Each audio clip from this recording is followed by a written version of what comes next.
शांति। 26 नवंबर 2025 बाबा का साकार मुरली। मीठे बच्चे, तुम अभी वर्ल्ड सर्वेंट हो। तुम्हें किसी भी बात में देह अभिमान नहीं आना चाहिए। प्रश्न, कौन सी एक आदत ईश्वरीय कायदे के विरुद्ध है जिससे बहुत नुकसान होता है? उत्तर, कोई भी फिल्मी कहानियां सुनना, वह पढ़ना, नॉवेल्स पढ़ना, यह आदत बिल्कुल बेकायदे है। इससे बहुत नुकसान होता है। बाबा की मना है, बच्चे तुम्हें ऐसी कोई किताबें नहीं पढ़नी है। अगर कोई बीके ऐसी पुस्तकें पढ़ता है तो तुम एक दो को सावधान करो। गीत मुखड़ा देख लो प्राणी। ओम शांति। मीठे मीठे रूहानी बच्चों प्रति रूहानी बाप कहते हैं, अपनी जांच करो कि याद की यात्रा से हम तमो प्रधान से सतो प्रधान तरफ कितना आगे बढ़े हैं।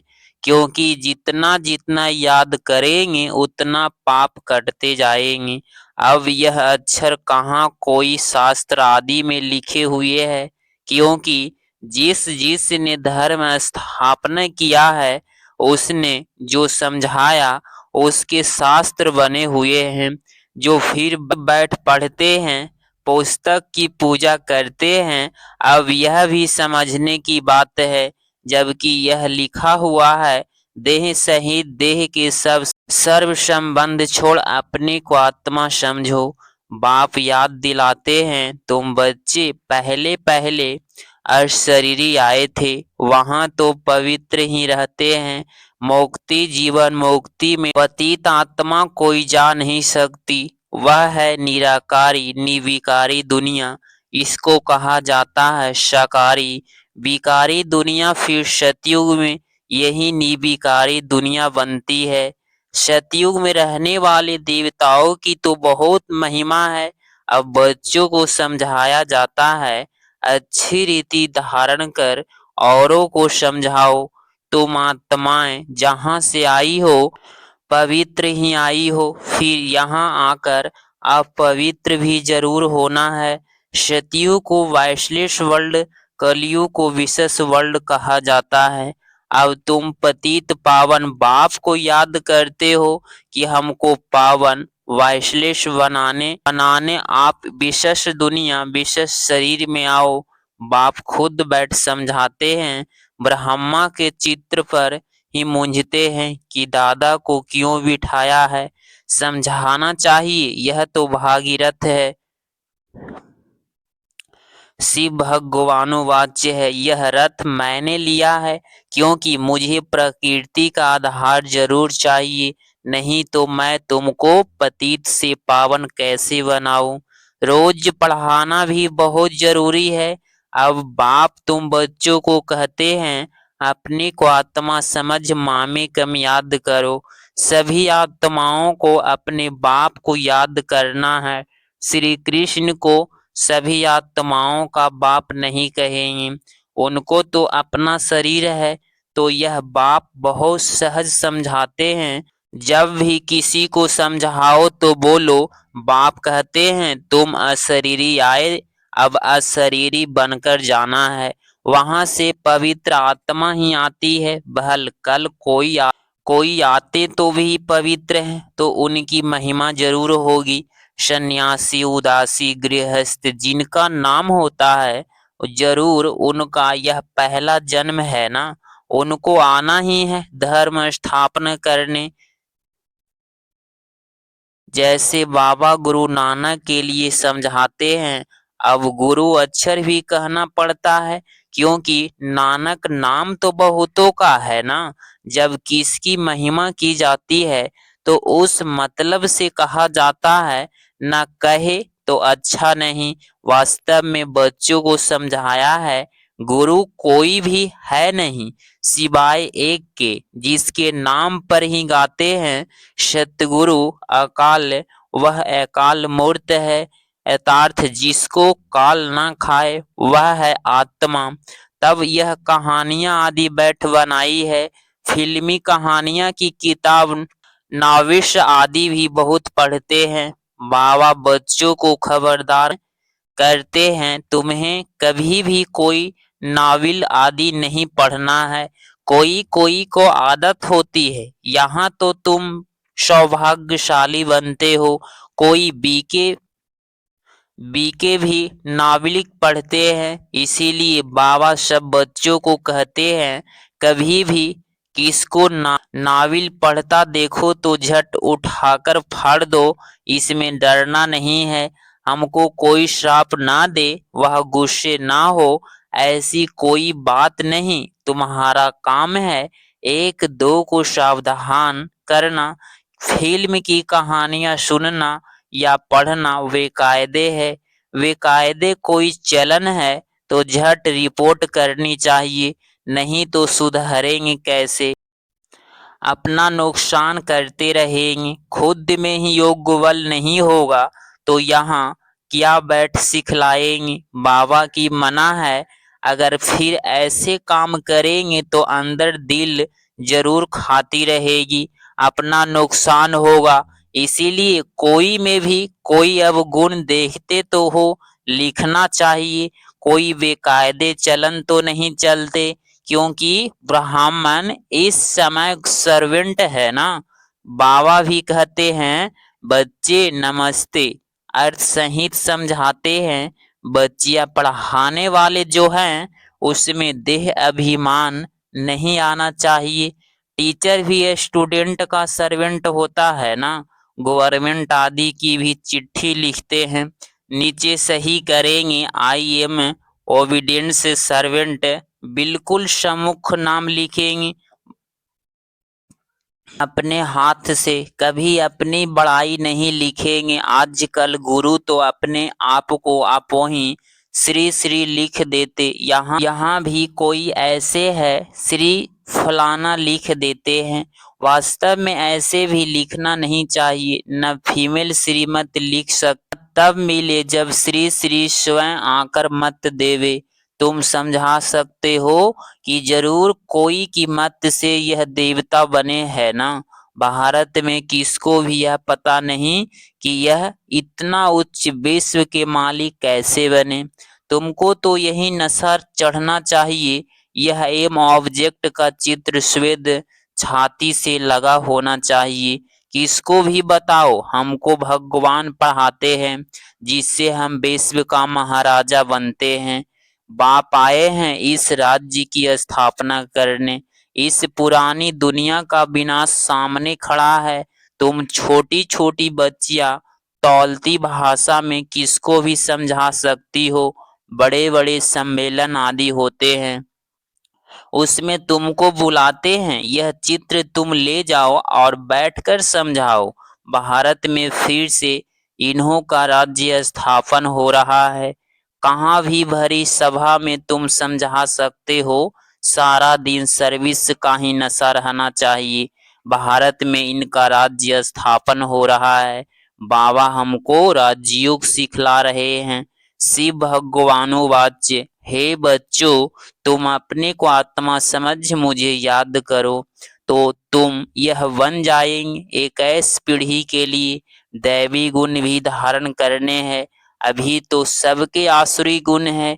श्रेष्ठ बनाने वाले तो एक ही श्री श्री शिव बाबा है। वही उच्चते उच्च बाप हमको पढ़ाते हैं। विश्व भगवानुवाच्य, मन मना भव भागीरथ। भागीरथ तो मशहूर है, भागीरथ को ही ब्रह्मा कहा जाता है। किसको महावीर भी कहते हैं। यहाँ दिलवाड़ा मंदिर में बैठे हुए है ना, जैनी आदि जो मंदिर बनाने वाले हैं, वह कोई भी जानते थोड़े ही हैं। तुम छोटी छोटी बच्चियां कोई से भी विजिट ले सकती हो। अभी तुम बहुत श्रेष्ठ बन रहे हो। यह भारत की एम ऑब्जेक्ट है ना। कितना नशा चढ़ना चाहिए। यहाँ बाबा अच्छी रीति नशा चढ़ाते हैं। सब कहते हैं हम तो लक्ष्मी नारायण बनेंगे। राम सीता बनने के लिए कोई भी हाथ नहीं उठाते। अभी तो तुम हो अहिंसक, क्षत्रिय, तुम अहिंसक क्षत्रियों को कोई भी नहीं जानते, यह तुम अभी समझते हो। गीता में भी अक्षर है मन मना भव, अपने को आत्मा समझो। यह तो समझने की बातें है ना, और कोई भी समझ नहीं सकते। बाप बैठ बच्चों को शिक्षा देते हैं, बच्चे आत्माभिमानी बनो। यह आदत तुम्हारी भी 21 जन्म के लिए चलती है, तुमको शिक्षा मिलती ही है 21 जन्मों के लिए। बाबा घड़ी घड़ी मूल बात समझाते हैं, अपने को आत्मा समझकर बैठो। परमात्मा बाप हम आत्माओं को बैठ समझाते हैं, तुम घड़ी घड़ी देह अभिमान में आ जाते हो, फिर घर बार आदि याद आ जाता है। यह होता है भक्ति मार्ग में भी, भक्ति करते करते बुद्धि और तरफ चली जाती है। एक टिक सिर्फ नौंधा भक्ति वाले ही बैठ सकते हैं, जिसको तीव्र भक्ति कहा जाता है। एकदम लवलीन हो जाते हैं। तुम जैसे याद में बैठते हो तो कोई समय एकदम अशरीरी बन जाते हो। जो अच्छे बच्चे होंगे वही ऐसी अवस्था में बैठेंगे, देह का भान निकल जाएगा, अशरीरी हो उस मस्ती में बैठे रहेंगे, यह आदत पड़ जाएगी। सन्यासी है तत्वज्ञानी, वह ब्रह्म ज्ञानी, वह कहते हैं हम लीन हो जाएंगे, यह पुराना शरीर छोड़ ब्रह्मा तत्व में लीन हो जाएंगे। सबका अपना अपना धर्म है ना, कोई भी दूसरे धर्म को नहीं मानते हैं। आदि सनातन देवी देवता धर्म वाले भी तमो प्रधान बन गए हैं। गीता का भगवान कब आया था, गीता का युग कब था, कोई भी नहीं जानते। तुम जानते हो इस संगम युग पर भी बाप आकर राजयोग सिखलाते हैं, तमो प्रधान से सतो प्रधान बनाते हैं। भारत की ही बातें है, अनेक धर्म भी थे जरूर, गायन भी है, एक धर्म की स्थापना, अनेक धर्मों का विनाश सतयुग में था। एक धर्म अभी कलयुग में है, अनेक धर्म, फिर एक धर्म की स्थापना होती है। एक धर्म था अभी नहीं है, बाकी सब खड़े हैं। बड़ के झाड़ का मिसाल भी बिल्कुल ठीक है, फाउंडेशन है नहीं, बाकी सारा झाड़ खड़ा है। वैसे इसमें भी देवी देवता धर्म है नहीं, आदि सनातन देवी देवता धर्म जो तना था वह अब प्राय लोप हो गया है, फिर से बाप स्थापना करते हैं। बाकी इसके सब धर्म तो पीछे आए हैं, फिर चक्र को रिपीट जरूर करना है।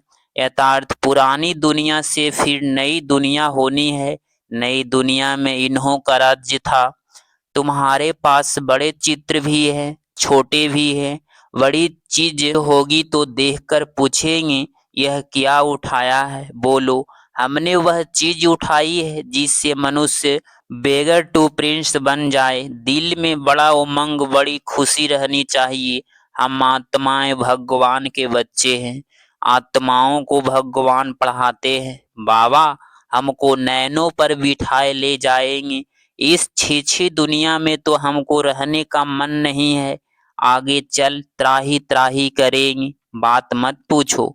करोड़ों मनुष्य मरते हैं, यह तो तुम बच्चों की बुद्धि में है। हम इन आंखों से जो देखते हैं यह कुछ भी रहना नहीं है। यहाँ तो मनुष्य है, काटो मिसल सतयुग है, फूलों का बगीचा, फिर हमारे नैन ही ठंडे हो जाएंगे। बगीचे में जाने के नैन ठंडे शीतल हो जाते हैं ना, तो तुम अभी पछ भाग्यशाली बन रहे हो। ब्राह्मण जो बनते हैं उनके पाँव में पक्ष है। तुम बच्चों को समझाना चाहिए, हम यह राज्य स्थापन कर रहे हैं, इसीलिए बाबा ने बैज बनवाए हैं। सफेद साड़ी पहनी हुई हो, बैज लगा हुआ हो, इससे स्वतः सेवा होती रहेगी। मनुष्य गाते हैं आत्मा परमात्मा अलग रहे बहुकाल, परंतु बहुकाल का अर्थ कोई भी समझते नहीं है। तुमको बाप ने बताया है कि बहुकाल यथार्थ 5000 वर्ष के बाद है। तुम बच्चों बाप से मिलते हो। तुम यह भी जानते हो कि इस सृष्टि में सबसे नामी ग्रामी है यह राधे कृष्ण, यह सतयुग के फर्स्ट प्रिंसेज है। अभी किसके ख्याल में भी नहीं आएगा कि यह कहाँ से आए। सतयुग के आगे जरूर कलयुग होगा। उन्होंने क्या कर्म किए जो विश्व के मालिक बने। भारतवासी कोई इन्हों का विश्व का मालिक नहीं समझते हैं। इसका जब राज्य था तो भारत में और कोई धर्म था नहीं। अभी तुम बच्चे जानते हो, बाप हमको राजयोग सिखा रहे हैं। हमारी एम ऑब्जेक्ट यह है, बहल मंदिरों में उन्हीं के चित्र आदि है, परंतु यह थोड़े ही समझते हैं कि इस समय यह स्थापन हो रही है। तुम्हारे में भी नंबरवार समझते हैं, कोई तो बिल्कुल भी भूल जाते हैं। चलन ऐसी होती है जैसे पहले थी। यहाँ समझते तो बहुत अच्छा है। यहाँ से बाहर निकले क्लास सर्विस का शौक रहना चाहिए। सबको यह पैगाम देने की युक्ति रचे, मेहनत करनी ही है। नशे से बताना चाहिए। शिव बाबा कहते हैं, मुझे याद करो तो पाप मिट जाएंगे। हम एक शिव बाबा के सिवाय और किसको याद नहीं करते हैं। अच्छा, मीठे मीठे सिकिलधे बच्चों प्रति माता पिता बाप दादा का याद प्यार और गुड मॉर्निंग। रूहानी बाप की रूहानी बच्चों को नमस्ते नमस्ते। धारणा के लिए मुख्य सार point number first, M object का चित्र सदा साथ रखना है। नशा रहे कि अभी हम श्रीमत पर विश्व का मालिक बन रहे हैं। हम ऐसे फूलों के बगीचों में जाते हैं जहां हमारे नयन ही शीतल हो जाएंगे। पॉइंट नंबर टू, सर्विस का बहुत बहुत शौक रखना है। बड़े दिल व उमंग से बड़े बड़े चित्रों पर सर्विस करनी है। बेगर टू प्रिंस बनना है। 26 नवंबर 2025 का वरदान, कर्मों की गति को जान, गति सतगति का फैसला करने वाले मास्टर, दुख हरता सुख करता भव। स्पष्टीकरण, अभी तक अपने जीवन की कहानी देखने और सुनने में बिजी नहीं रहो, बल्कि के कर्म की गति को जान, गति सतगति देने के फैसले करो। मास्टर, दुख हरता सुख करता का पाठ बजाओ। अपनी रचना के दुख अशांति की समस्या को समाप्त करो। उन्हें महादान और वरदान दो। खुद फैसिलिटी सुविधाएं ना लो, अब तो दाता बनकर दो। यदि सैल्वेशन के आधार पर स्वयं की उन्नति व सेवा में अल्पकाल के लिए सफलता प्राप्त हो भी जाए तो भी आज महान होंगे, कल महानता की प्यासी आत्मा बन जाएगी। स्लोगन, अनुभूति ना होना युद्ध की स्टेज है, योगी बनो योद्धा नहीं। अव्यक्त इशारे, अशरीरी व विदेही स्थिति का अभ्यास बढ़ाओ। जैसे ब्रह्मा बाप अव्यक्त वन विदेही स्थिति द्वारा कर्मातीत बने, तो अव्यक्त ब्रह्मा की विशेष पालना के पात्र हो। इसीलिए अव्यक्त पालना का रिस्पॉन्स विदेही बनकर दो। सेवा और स्थिति का बैलेंस रखो। विदेही माना देह से न्यारा, स्वभाव संस्कार कमजोरियां सब देह के साथ है, और देह से न्यारा हो गया तो सबसे न्यारा हो गया। इसीलिए इसीलिए यह ड्रिल बहुत सहयोग देगी। इसमें कंट्रोलिंग पावर चाहिए। अगर आप इस चैनल पे डेली मुरली क्लास सुन रहे हैं तो चैनल को प्लीज सब्सक्राइब करें और नोटिफिकेशन ऑल पे क्लिक करें। मिलते हैं अगली मुरली क्लास में। ओम शांति।